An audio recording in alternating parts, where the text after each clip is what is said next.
A young boy stands beneath a star-filled sky. His eyes are wide with wonder, his heart racing with excitement. He has just had a dream, a vision unlike any other. 11 stars, the sun and the moon, all bowing before him. Confused but exhilarated, Yusuf rushes to his father, Prophet Jacob, to share his vision. "Oh, my father, I have seen 11 stars, and the sun and the moon. I saw them prostrating to me." Yaqub's face changes. He recognizes this is no ordinary dream. It's a divine message, a sign that Yusuf is destined for greatness. But greatness comes with trials, and Yaqub knows the dangers that lie ahead. "My dear son, do not tell your brothers about this dream, lest they plot against you. Indeed, Satan is a sworn enemy of man. But sometime, destiny cannot be avoided. Jealousy is a poison, and Yusuf's brothers had already been infected. To them, Yusuf was the favored one, the golden child, the father's favorite. And so, they made a plan. One day they approached their father with fake enthusiasm. "Oh, our father, let Yusuf come with us tomorrow to play and enjoy himself." Yaqub hesitated. He knew something wasn't right. "It worries me that you will be careless, and a wolf may devour him." The brothers insisted. They begged. They convinced him. And at last, Yaqub agreed. But as soon as they were far away from home, the mask of brotherhood dropped. They turned to Yusuf with cold, hardened faces.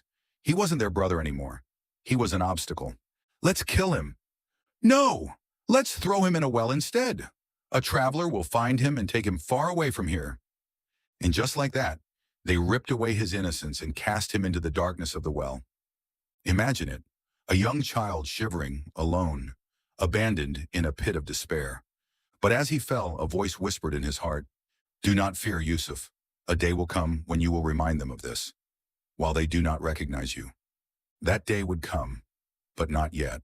The brothers returned home, crocodile tears streaming down their faces. They held up his blood-stained shirt, a lie woven in deception. "A wolf devoured him, father.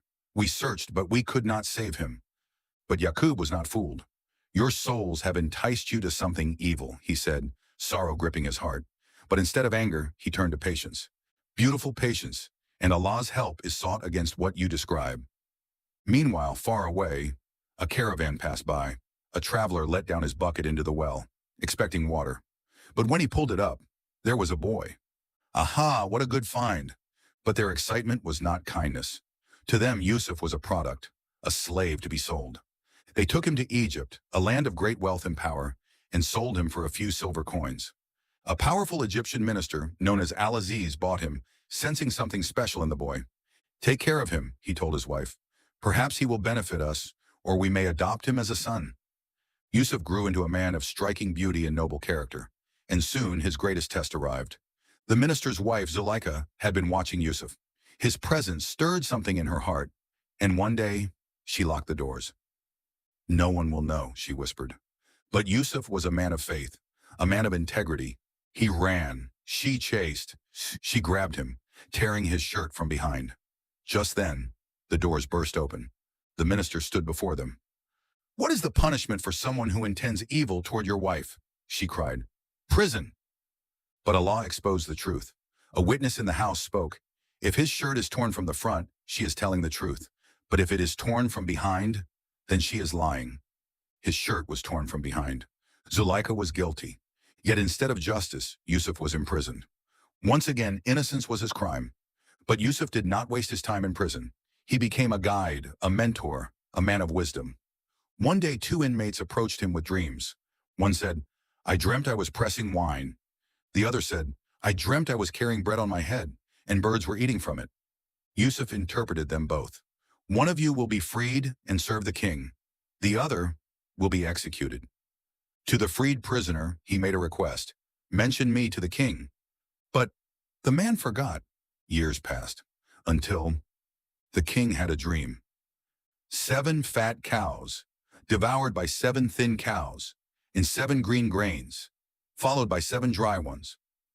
None could explain it, and at last the forgotten prisoner was remembered. "Yusuf, the king needs you." And so Yusuf interpreted the dream. Egypt will have 7 years of prosperity, followed by 7 years of famine. Save your grain during the good years, so the land may survive the bad years. Impressed, the king made Yusuf the minister of finance. The forgotten prisoner had become Egypt's most powerful man. Then, the famine struck. And one day a group of travelers came to Egypt, seeking food, his brothers. They did not recognize him. He tested them, he watched them, and then he revealed himself. I am Yusuf, and this is my brother, Binyamin. Their hearts stopped. He could have taken revenge. Instead, he forgave them. He brought them to Egypt. He brought his father. And then, the final miracle happened. His parents and 11 brothers bowed before him. And at that moment, his childhood dream came true. Father, this is the fulfillment of my dream. The boy who was thrown into a well had risen to rule Egypt. Betrayal, slavery, imprisonment, yet Yusuf never lost faith. This story teaches us that patience and trust in Allah lead to the greatest of victories.